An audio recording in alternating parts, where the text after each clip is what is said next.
I'm really curious about all kinds of skin threats that are around us, and more importantly, how do we combat these things?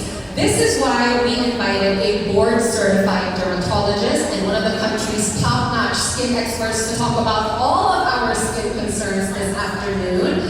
She's a dermatologist and dermatologic surgeon at Quad Clinic in Makati, Philippines. She's also a fellow of the Philippine Dermatological Society, and she's a member of many dermatologic and laser surgery specialty societies locally and internationally. Thank you very much.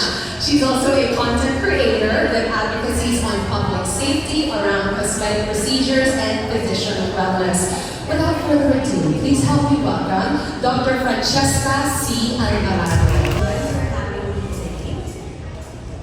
So let's start our talk. Now, good afternoon everyone.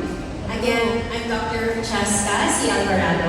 I'm a board-certified dermatologist and a skin health advocate, both in the clinic and on Instagram. So, we're here to talk about the basis of the basics, a basic skincare routine.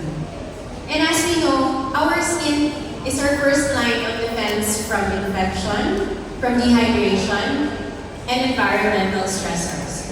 So think of a basic, good skincare routine as the foundation of your skincare.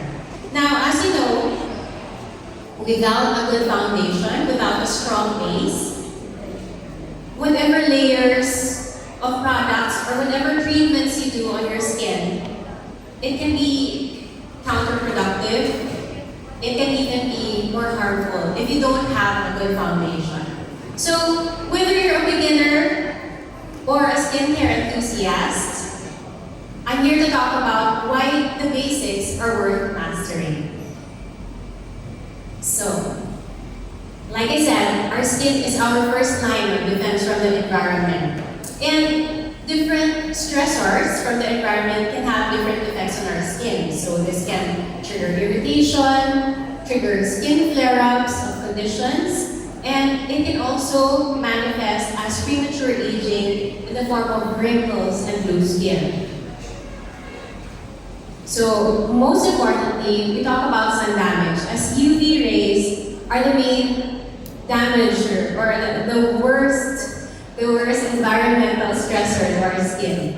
So UV rays fall under the electromagnetic spectrum, and as you can see here, the longer the wavelengths, there is less power or energy. The shorter the wavelengths, we have more energy. And if you look here, UV radiation falls in the shorter wavelengths. So it's actually classified as a form of ionizing radiation. Ionizing radiation means it's capable of causing damage to the DNA in our cells.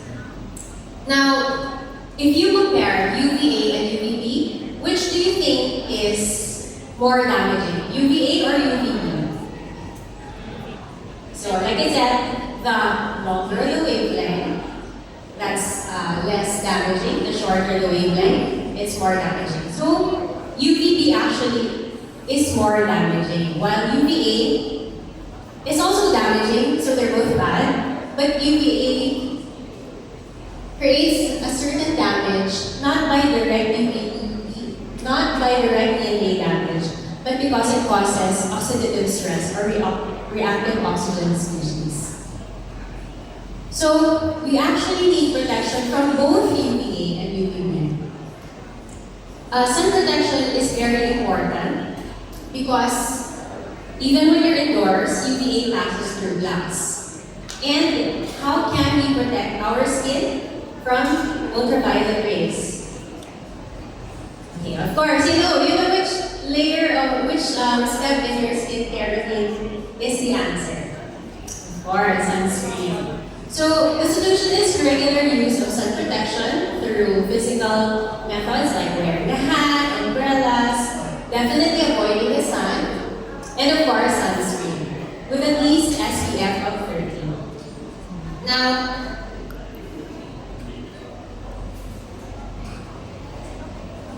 there's also what we call a UV index, and this can be a guide for you to it'll determine whether you need sunscreen or not. So, let's go through the classification.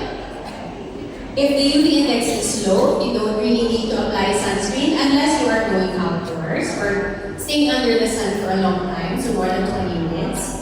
Now, if the UV index is moderate, you definitely need protection, so you definitely need to wear sunscreen, definitely need to wear protective clothes, and you actually have to avoid, especially the midday sun. But if the UV index is very high to extreme, you definitely have to make sure you don't get any sun, particularly in the midday. And you definitely have to see your dermatologist after. Alright. Now, another environmental stressor that's important is pollution. Now, the main source of pollution that we're talking about is air pollutants. So, these trigger the release of free radicals, triggering oxidative stress on the body. Primary pollutants from the air include carbon dioxide and carbon monoxide and the like, but take note, there are actually pollutants that become even stronger and become even more harmful when they are activated by UV. So these are our secondary pollutants. Now imagine how much time we spend in traffic, especially here in Manila. Can you think about your usual day-to-day routine on how you spend so much time in traffic? Because traffic-related pollutants can make you form wrinkles and dark spots.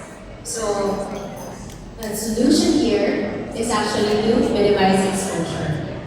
Just another thing. So, the combination of air pollutants, photo pollution, blue light, and cigarette smoking can also compromise not just lead to premature aging, but can also compromise your skin barrier. So you can notice worsening of eczema, of acne, of psoriasis, etc.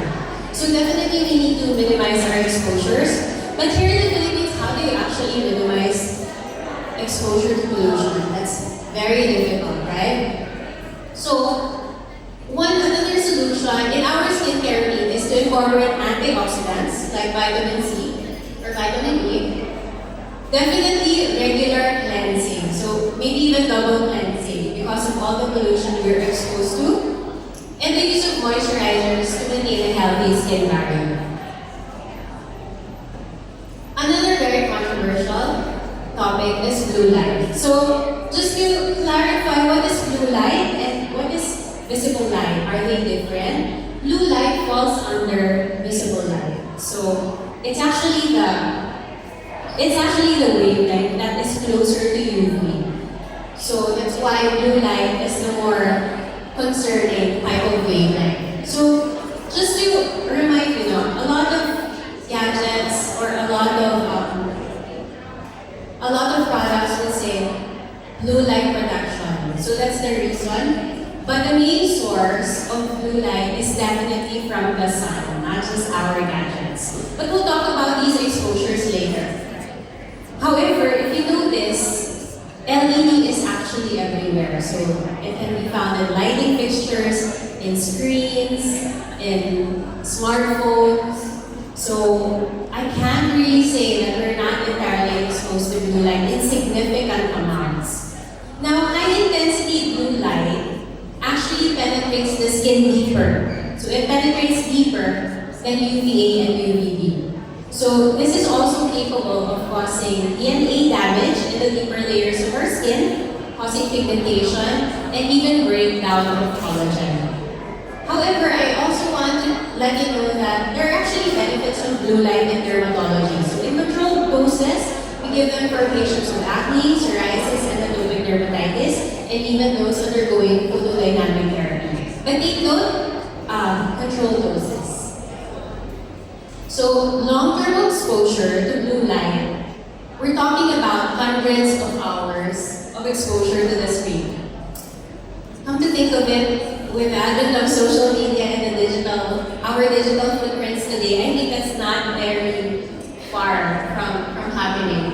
So the solution is actually to minimize exposures to blue light. You can take 5-minute breaks every 30 minutes. You can also put your phone on night mode once in a while. And you can also use use blue light filters. But one sure way of protecting your skin against visible light, including blue light, is having a tinted sunscreen. What makes a tinted sunscreen special is having iron oxide. So you can look for that in the ingredients list. Iron oxides help protect against visible light.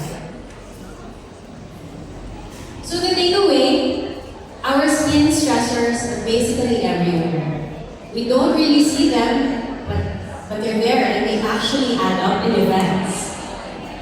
You want to protect your skin with the right products that are formulated to multitask. So definitely sun protection, antioxidants, and you can even start with brighteners like niacinamide. You also want to use formulations that are adapted to the Philippine setting. Definitely something that you can use every day is sustainable and far less friendly to our skin in this climate. And lastly, that prevention is the smartest skincare strategy. Thank you very much for listening.